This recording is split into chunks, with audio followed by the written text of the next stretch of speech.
말씀드렸고요. 다시 이제 우리의 주제로 돌아오겠습니다. 지금 마음챙김 명상입니다.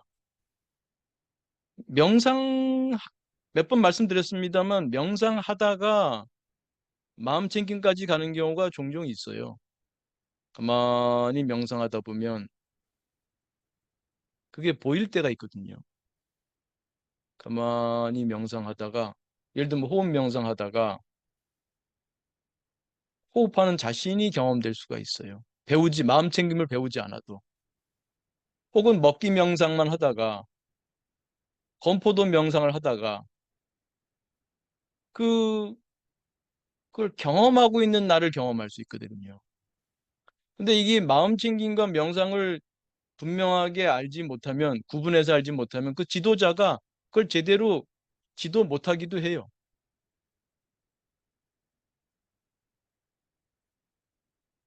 그러니까 내가 이게 명상은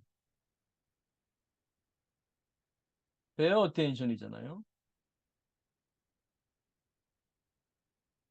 순수한 주의. 마음챙김은요. 베어 메타 어텐션. 순수한 상위 주의. 순수한 상위주의예요.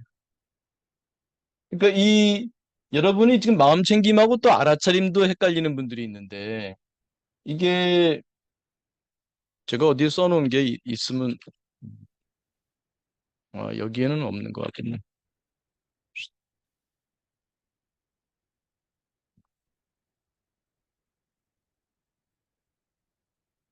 이게 주의가 있고 의식이 있어요.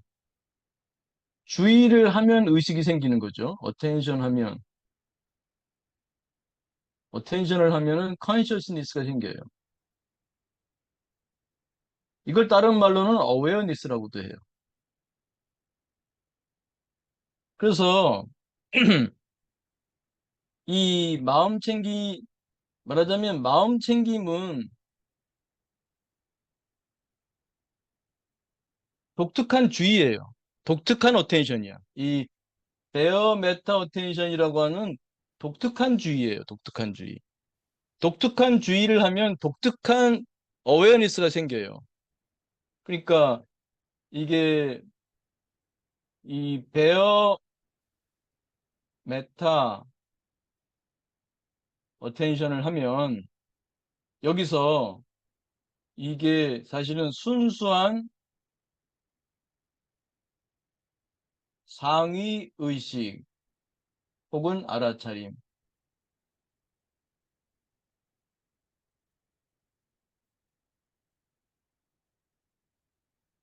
이게 정확하게 얘기하려면은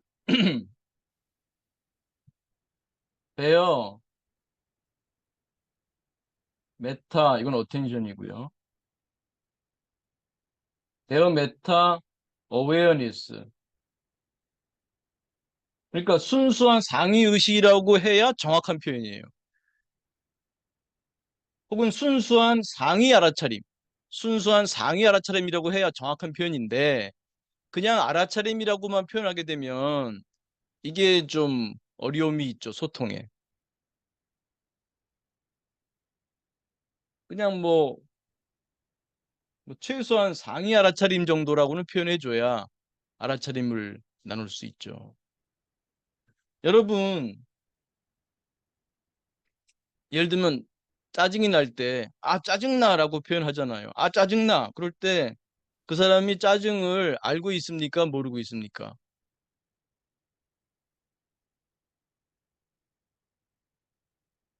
졸도한 것도 아니고 자고 있는 것도 아니고 살아있잖아요. 그래서 짜증나라고 하는 그 사람이 짜증을 경험하고 있잖아요. 어웨어하고 있는 거예요. 알아차리고 있는 거예요.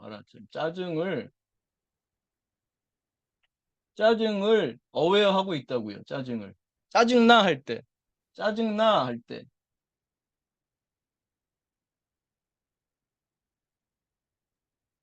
짜증나 할 때 짜증을 알아차리고 있다니까요. 근데 마음 챙김은 아니야. 그죠? 그 사람이 짜증나 그러는데 우리가 그 사람 마음 챙김했다고 얘기하진 않죠. 짜증을 경험하고 있어. 짜증을 알고 있어. 자기가 짜증을 알고 있으니까 짜증나라고 하는 거지. 그런데 베어 메타 어텐션은 없는 거예요. 메타 어텐션은. 내가 짜증나는구나. 이 마음 챙김은 객관하거든요. 마치 제3자를 보듯이. 저 사람이 짜증낼 때 짜증내고 있네. 이렇게 내가 보듯이 하는 거죠. 나를. 짜증내고 있구나. 짜증을 느끼고 있구나. 이러면은 메타 어텐션이죠. 근데 그때도 대여하지 않고, 내가 짜증내면 되나? 내가 성인인데, 어른이 이렇게 짜증내면 되나? 뭐, 이러든지. 그래서 짜증을 알고 있는 거예요.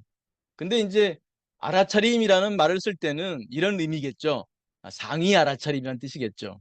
근데 이것도 상위 알아차림도 순수한 상위 알아차림이 있고 그냥 상위 알아차림이 있어요. 예를 들면 지금 방금 말씀드린 것처럼 짜증나 이러면 그냥 거긴 마음 챙김도 없고 상위 알아차림이 없는 거예요.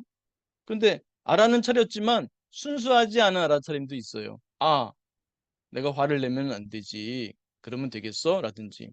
혹은 아 내가 어른인데 이렇게 화를 내면 되겠어? 라든지. 아니면 내가 독실한 크리스찬인데 화를 내면 되겠어? 그러면 안 되지. 라고 자기를 뭐 정죄하듯이 말을 한다거나. 그러면은 그거는 마음 챙김은 아니에요. 메타 어텐션은 맞아. 메타 어텐션은 했으나 대어 메타 어텐션은 아니에요. 그러나 그 상황에서 내가 내 마음을 정죄하는 마음을 일으켰구나라고 본다면 그거는 마음 챙김을 한 거죠. 순수한 상위 알아차림이 된 거죠. 그래서 여러분이 이 알아차림이라는 용어를 좀 혼란스럽게 좀 생각하면 안 되고요. 마음 챙김은 어텐션의 일종이고 그 독특한 베어 메타 어텐션을 지칭해서 마음 챙김이라고 한다. 어텐션을 하면은 어웨어니스, 컨셔스니스가 생긴다. 이렇게 하시면 돼요. 그러니까 이 컨셔스니스, 어웨어니스를 우리말로는 의식 혹은 알아차림 이렇게 번역할 수가 있는 거죠. 그래서 독특한 주의인 명상은 뭐라 그랬어요? 베어 어텐션. 베어 어텐션 하게 되면 순수한 주의를 주면 순수한 알아차림이 생겨요. 건포도를 먹는데 건포도 싫어라든지 건포도는 뭐 찝찝해라든지 건포도 먹고 내가 그 전에 뭐 안 좋았던 경험이 있어라든지 이런 그 생각을 붙이지 않고 내 어떤 욕구 생각을 붙이지 않고 정말 있는 그대로 100% 주의를 내가 건포도에만 두고 마치 건포도를 처음 접하는 외계인처럼 이게 뭐지 하고 정말 100% 물론 100% 너무 이렇게 완벽주의 기하지 마시고 상당히 뭐 높은 순수한 주의를 이제 모아 보면 그 독특한 맛을 경험할 수 있죠. 더 잘 경험할 수 있죠. 그냥 뭐 정신없이 막 먹는다거나 뭐 얘기를 하면서 먹거나 그런 맛을 제대로 음미할 수가 없죠. 그러니까 그것만 온전히 느끼고 있다면 건포도 명상이에요. 건포도를 내가 주의를 순수하게 기울이는 만큼 그거를 아주 잘 맛을 경험할 수 있게 되는 거죠. 내가 경험할 수 있는 최선의 그 맛을 경험하게 되는 거죠. 그러나 그거는 마음 챙김은 없어요. 어떤 사람은 그걸 또 건포도 마음 챙김 명상이라 그러는데 건포도 마음 챙김 명은 다른 거예요. 그거는 건포도 명상을 하고 있는 거예요. 그러나 그때 내가 먹고 있다는 거, 먹고 있음, 맛을 느끼고 있음, 맛을 느끼고 있음은 말하자면 안으로 마음 챙김이고요. 내가 먹고 있음을 자각한다 그러면 밖으로 마음 챙김입니다. 안에서 경험되는 그거를 온전히 경험하고 있으면 볼 줄 알면 안으로 마음 챙김이고요. 마치 밖에서 CCTV나 드론을 띄고 나를 보듯이 내가 뭘 하는지를 본다면 그건 밖으로 마음 챙김이거든요. 그래서 그것을 경험하시다 보면 편안한 가운데 새로운 체험을 하시게 되는 거죠. 그래서 음,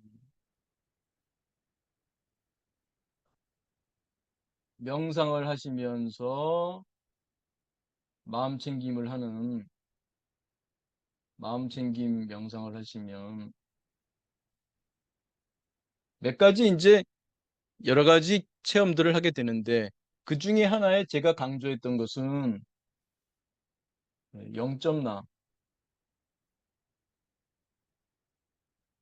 0.나를 제가 강조한 거예요.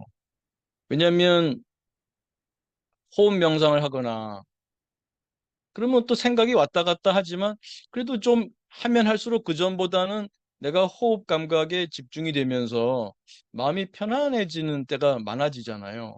그 고요해지는 때가 생각이 났다가 또 가라앉다가 생각이 났다 가라앉다 하면서 좀 고요해지는 시간이 많아지고 편안해지고 그래서 여러분들이 또 명상하고 그러잖아요. 호흡 명상도 하고. 혹은 이제 이닫기를 할 때도 이제는 좀 그전엔 생각이 나는지도 모르다가 이닫기 명상을 하면서 아, 내가 이 닦으면서도 생각이 참 많았네를 깨닫게 되고 그리고 점점 열심히 하다 보면 점차 이제 생각이 좀 줄잖아요. 그러면 이제 그 이 닦는 감각, 이 소리, 맛, 그런 여러 가지 향 등등을 이제 체험하면서 욕구 생각이 가라앉으니까 마음이 편안해지잖아요. 근데 그러면서 이제 차차차차 이제 그러고 있는 나를 보게 되는 거죠. 그럼 이 몸이 이를 닦고 있잖아요. 몸이 객관화가 되는 거예요. 밖으로 마음 챙김이 되는 거죠. 몸이. 그래서 이때는 약간 의도적으로 하자면 이때는 약간 중계 방송이 도움이 돼요. 서 있네. 간간히 너무 이렇게 지나치게 할 필요는 없어요. 그리고 명상이 충분히 익숙해진 다음에 명상이 아직 익숙해지지 않은 상태에서 마음 챙김 하려고 그러면 죽도 밥도 안 됩니다. 아시겠어요? 명상이 좀 익숙해진 다음에 마음 챙김을 해야지 명상도 좀 익숙하지 않아서 마음도 고요해지는 것도 잘 모르는데 거다가 마음 챙김까지 섞게 되면 죽도 밥도 안 됩니다. 그래서 고요해지는 게 얼마큼 되면 그때 이제 슬쩍슬쩍 그 고요한 내가 보이기 시작해요. 그럼 이 닦는 나도 보이고 참 신통한 생각도 들죠. 이게 좀 지가 알아서 뭐 닦다가 여기 닦다 여기 닦다 여기 닦다 손도 바꿨다가 또 어느 때가 되면 또 뱉어요. 그걸 여러분이 다 계산합니까? 여러분이 하지만 여러분이 하는 게 아니야. 이게 참 말로 하면 참 모순이죠. 여러분이 뱉었어. 하지만 여러분이 뱉은 게 아니잖아요. 여러분이 뭐 계산해갖고 이제 어느 만큼 찼다. 이제 뱉을 때가 됐구나. 이제 뱉자 이렇게 뱉었어요. 이닫다 보면 이만큼 어느 만큼 되면 그냥 뱉게 돼 있어요. 자동적으로 여기 닦다 보면 자동적으로 일로 닦게 돼 있어요. 거의 의식이 없어요. 사실 그래서 제가 행위 명상 강조하는 거예요. 그런 행위를 할 때 거의 자동화되는 행동이기 때문에 잉여주의가 많아요. 잉여주의가. 그 잉여주의 갖고 좋은 일을 하면 좋은데 그 잉여주의 가지고 주로 하는 일이 뭐 과거에 대한 후회, 미래에 대한 걱정만 하고 있으니까 그때 이제 행위 명상을 시도하면 그러한 그 부정적인 그 정보 처리의 습관을 어, 소거시킬 수가 있는 거죠. 그러면서 명상의 훌륭한 마음 기술을 배울 수가 있잖아요. 그래서 하다 보면 이 몸과 조금 탈동일시가 어느 정도 돼요. 몸을 객관적으로 볼 수 있게 돼. 몸에 대한 집착이 조금씩 줄게 돼요. 그렇다고 몸이 내가 아닌 건 아니에요. 그래서 이 마음사 이론이 꽤 중요합니다. 몸도 나예요. 나의 하나예요. 근데 그걸 객관화할 수가 있게 돼요. 그래서 이 마음사 이론이 여러 가지로 유용한 그리고 중요한 이론입니다. 그래서 마음 챙김하면서 여러 나들을 이 분노하는 나도 객관화할 수 있고 분노하는 나도 나중에 하나일 뿐이고 기뻐하는 나도 나중에 하나이고 슬퍼하는 나도 나중에 하나이고 외로워하는 나도 나중에 하나이고 사랑과 존중의 마음을 보내는 나도 여러 나중에 하나이고 그 나들은 적극적으로 내가 이제 키워나가는 거죠. 건강한 나들을. 그래서 이 마음 챙김 명상을 하신다는 것은 명상하실 때 그 자꾸 자기를 보다 보면 이 몸에 대한 객관화가 생기고 몸을 조금 이렇게 객관적으로 볼 수 있게 되고 마음도 이제 객관적으로 보는 거죠. 근데 지금 내 마음이 편안하잖아요. 명상 상태로 가게 되면. 근데 편안한데 보면 이게 뭐라고 할 수가 없잖아. 그때도 나는 있잖아요. 깨어 있어. 깨어 있고 살아 있는 존재감? 어떤 사람들은 그걸 좀 어려운 말로 현존감이라는 말을 쓰는데 이 내가 지금 살아 있다는 존재감을 느껴지거든요.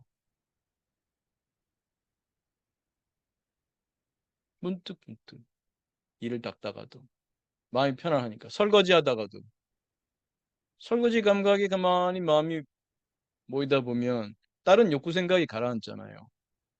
욕구 생각이 가라앉으면 그것도 내가 지금 깨어있는 분명히 설거지를 의식하고 있는 알아차리고 있는 그런 상태에 있잖아요. 그때도 내가 있다는 거잖아요. 근데 그 나는 누굽니까? 그 나는 이름 붙일 수가 없어. 화내는 나도 아니고 불안해하는 나도 아니고 뭐 뭐가 되고자 하는 취업하고자 하는 나도 아니고 승진하고자 하는 나도 아니고 뭐 뭘 어떻게 하고자 하는 나가 아니에요. 그렇지만 분명히 살아 있잖아요. 그러니까 0점 나라는 거지. 0점 나. 저울의 0점 같은 나다. 그 나와 좀 자꾸 친해지는 연습을 하는 거죠.